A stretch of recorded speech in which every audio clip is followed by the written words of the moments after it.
ជាម្ដាយចំណែករាងកាយម៉ែជាឪពុកម៉ែទ្រាំរែកទុកបន្ទុក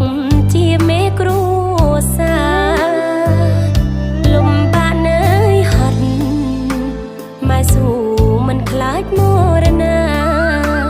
ម៉ែហ៊ានលះបង់សង្ខារបដូរយកវាសនាឲ្យកូនបានសុខ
ជាម្ដាយចំណែករាងកាយម៉ែជា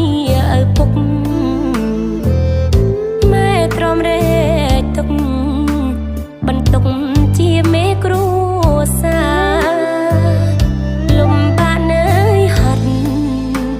ម៉ែស៊ូមិនខ្លាចមរណា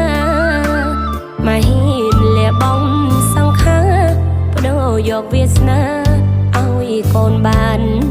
សុខ